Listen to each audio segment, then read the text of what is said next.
Kunjungan Presiden Prancis ke Indonesia menjajaki jalur ketiga. Presiden Prancis, Emmanuel Macron, belakangan ini sedang melakukan kunjungan kenegaraan di Indonesia sebagai bagian dari tur diplomatiknya di Asia Tenggara. Beberapa waktu lalu, ia berada di Jakarta, tengah bertemu dengan Presiden Prabowo Subianto. Dalam konteks geopolitik global yang semakin kompleks, Prancis dan Eropa pada umumnya sedang berupaya memperkuat peran mereka sebagai jalur ketiga, yaitu menawarkan alternatif terhadap dominasi ekonomi antara Amerika Serikat dan Tiongkok. Upaya ini sangat relevan bagi kawasan ASEAN, yang selama beberapa tahun terakhir mulai menunjukkan ketertarikan untuk mendiversifikasi mitra dagangnya. Dalam KTT ASEAN terakhir, para pemimpin kawasan menyatakan niat mereka untuk memperluas kerja sama ekonomi dengan aktor-aktor di luar dua kutub besar tersebut. Sebagai informasi tambahan, ekspor Indonesia ke Uni Eropa pada tahun 2023 mencapai sekitar 17,5 miliar euro dengan komoditas utama berupa produk agrikultur, minyak sawit, dan hasil tambang seperti nikel dan tembaga.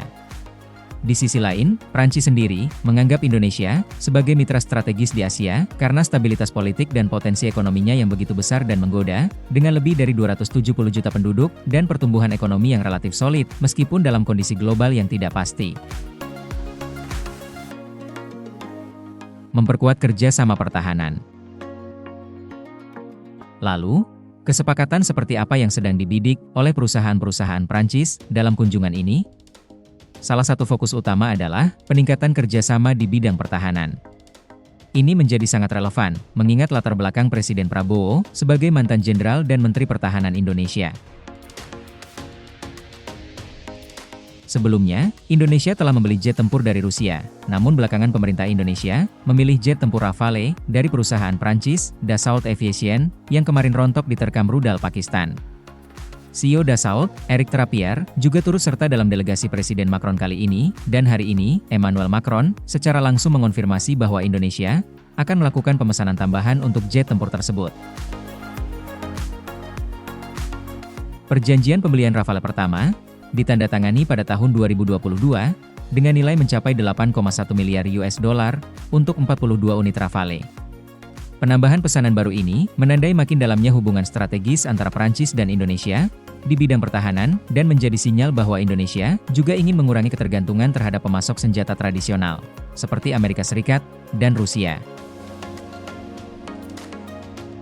Ambisi mineral strategis Indonesia. Di luar sektor militer, kerja sama penting lainnya adalah dalam bidang mineral strategis, khususnya nikel. CEO perusahaan pertambangan besar asal Prancis, Eramet, juga hadir dalam delegasi ini. Mereka baru saja menandatangani perjanjian dengan mitra Indonesia untuk memperluas kerjasama di tambang nikel yang sangat vital bagi transisi energi hijau.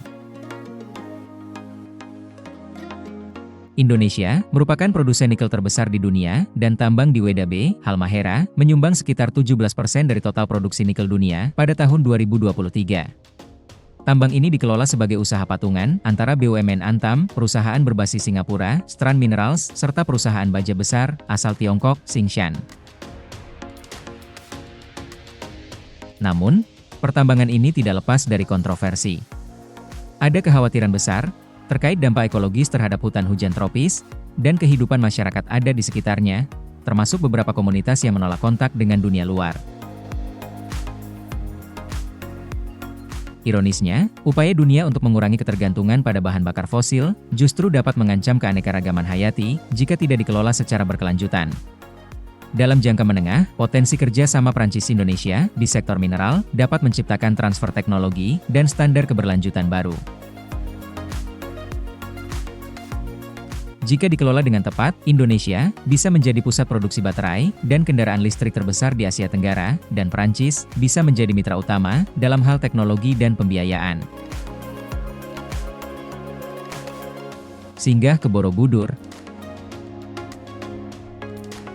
Presiden Prancis, Emmanuel Macron, beserta istrinya mengunjungi Candi Borobudur di Magelang, Jawa Tengah.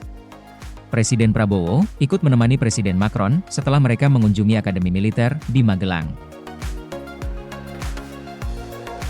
Presiden Prancis, Emmanuel Macron, bersama istrinya, Brigitte Macron, bertolak ke Bandara Internasional Yogyakarta. Pesawat kepresidenan Prancis lepas landas dari landasan Bandara Udara Halim Perdana Kusuma Jakarta sekitar pukul 10.30 pagi. Keberangkatan Macron dilepas oleh Gubernur Jakarta, Pramono Anung dan Komandan Lanut Halim Perdana Kusuma, Marsekal Pertama TNI Erwin Sugiandi. Pada hari ketiganya ini, Presiden Macron melakukan sejumlah rangkaian kegiatan di Kabupaten Magelang, Jawa Tengah, antara lain mengunjungi Akademi Militer dan meninjau Candi Borobudur. Tak berselang lama sekitar pukul 10.40 waktu Indonesia Barat, pesawat kepresidenan Prancis yang membawa Macron dan istrinya tiba di Bandara Internasional Yogyakarta di Kulon Progo dari Bandara Internasional Yogyakarta. Presiden Macron kembali melakukan penerbangan menuju Magelang. Ia berangkat ditemani Presiden Prabowo Subianto yang sebelumnya telah lebih dulu tiba di Yogyakarta. Dari Yogyakarta, kedua pemimpin negara ini akan meninjau Akademi Militer Magelang sekitar pukul 11.40 waktu Indonesia Barat. Rombongan helikopter Prabowo dan Macron tiba di kawasan Gunung Tidar. Terlihat beberapa petinggi TNI menyambut dan menyapa Macron. Setelah itu, Presiden Prabowo mengemudikan Maung dengan Presiden Macron di sampingnya menuju Gedung Geraha Utama Akmil. Kedua pemimpin negara disambut Gubernur Jawa Tengah, Muhammad Lutfi dan Kapolda Jawa Tengah, Irjen Ribut Hariwibowo. Kedua kepala negara ini kemudian mengikuti upacara penyambutan yang dipimpin Presiden Prabowo. Usai upacara penyambutan, Presiden Prabowo mengajak Macron meninjau laboratorium bahasa Prancis yang dimiliki Akademi Militer Magelang. Prabowo dan Macron terlihat berdialog dengan para taruna, bahkan keduanya menyimak penjelasan staf pengajar yang menggunakan bahasa Prancis. Setelah itu, Macron bersama Prabowo mengunjungi Candi Borobudur di Magelang, Jawa Tengah. Setibanya di Candi Borobudur, Presiden Prabowo mengajak Macron ke pelataran Candi Borobudur. Dalam konferensi pers, Macron menyampaikan kekagumannya terhadap Candi Borobudur. Ia memuji Candi Borobudur sebagai bukti keunggulan dari Indonesia. Macron juga menyebut Candi Borobudur selalu menjadi sumber inspirasi bagi peradaban Asia Tenggara. Dalam kesempatan ini, Presiden Prabowo menyampaikan Indonesia dan Prancis memiliki kesamaan dalam hal kebudayaan. Prabowo berharap kerjasama antara kedua negara bisa berlanjut untuk budayawan hingga seniman. Usai menyampaikan pidato, Presiden Prabowo bersama Macron dan istrinya Brigitte Macron berfoto bersama dengan latar belakang Candi Borobudur. Setelah itu, para delegasi masing-masing kedua negara menghampiri mereka untuk berfoto bersama. Kunjungan kenegaraan Presiden Prancis, Emmanuel Macron ke Indonesia mencatatkan sejarah baru dalam hubungan bilateral kedua negara. Dari Indonesia, Macron dijadwalkan melakukan kunjungan kenegaraan ke Singapura.